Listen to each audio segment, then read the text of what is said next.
My biggest fear is always thinking that whoever killed my sister might be sitting in the audience looking right at me. Wow.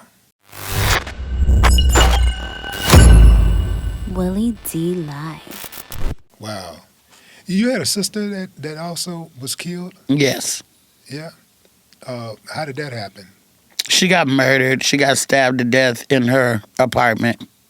By like a boyfriend or something? We don't know still.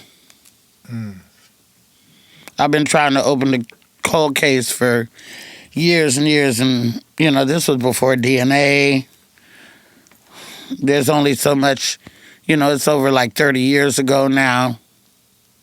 I was 16 when she got murdered. And I have issue with people saying passed away when somebody was murdered. You pass away from cancer.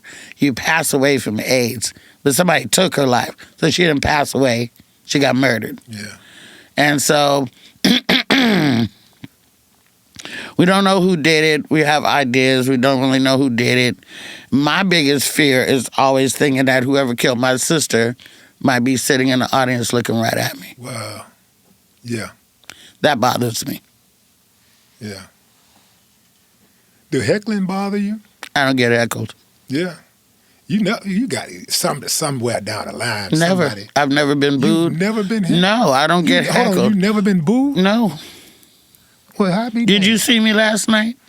Yeah, I saw Okay, you. was I fantastic? Of course you was. I've been fantastic the whole time. But I'm just saying, even the greats of the greatest, I've and you never are been one of booed. the greats of the greatest, Never. get booed. I've had the At least silent once. treatment. No, never. Why would I lie? I've had the No, I silent don't believe- treatment. no, it's not I've that I had don't I've believe had you. crickets. Yeah.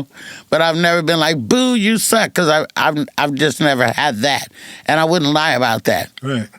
Hecklers. The only hecklers I get, they say, "We love you, Luenell. Oh my God, you look amazing, And they keep Luenell." Ah! If that's heckling, I get heckled. But other than that, like, I don't get that. Fuck you, fat bitch. Get off the stage. I never had none of that. So what do you think about these people coming off stage, rushing the stage these days? Like, there used to be a time when no matter how offensive a comedian was able to get through their act unimpeded. Now, Well, okay. I think that some of the comedians go too fucking far. The offensive stuff that was said before is not as offensive as the shit people are saying now. And nobody deserves to be assaulted on stage, no matter how offensive you are. It's the club's faults. The clubs let them get too drunk. If you're a black person in a white club heckling, you're going to get thrown out. But if you're a black person in a black club, they don't want to smoke, so they let it go.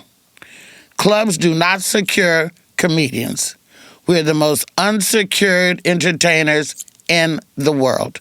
If you're a rapper, if you're a singer, there's sometimes distance between the audience and the entertainer. But in a comedy club, they'll jam-pack people in there to where they can reach out and touch your feet on stage. So the clubs have security for the front door, and the clubs have security in the club, but they're not there to secure us. I hire my own security that's there for me. But the clubs don't secure the entertainer. And plus, if the security is way in the back of the room and you got a room full of people, you could be stabbed 15 times by the time they get from back there to get to you. So the clubs are full of shit. It's the club's fault. you're absolutely right. That is why I'm particular about the comedy clubs that I do go to.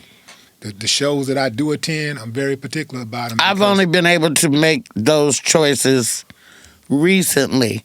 If it's too tight, if we don't have a way out, I may not want to go back to that club. I've been doing this so long that I should be able to pick and choose by now where I go. If the crowds are notoriously rowdy, which I don't mind a rowdy crowd, you know, I'm here for the smoke. But if they're just notoriously, you know, loud, if the bar is way over here, and if it's a place where, you know, I'm not going to lose my voice hollering if I got 6 shows in a week. If you guys don't regulate your audience, if you don't have a place where people sit the fuck down and listen to comedy, I won't play the club. And we're trying to do more theaters than clubs now anyway, even though I do love clubs. But, I'm trying to work smarter, not harder. So if I can do a theater and make the money in one night, then why go do 4 or 5 shows in a week when I can do that in the one night? Now, can I fill a theater? Some. I sold out the Apollo Theater the first time I ever played that. That's why I'm going back this year, May 16th, in time for Malcolm X's 100th birthday. And 4 days after your birthday. That's correct. And so they're going to maybe make that an annual thing. I've done the Paramount Theater in Oakland.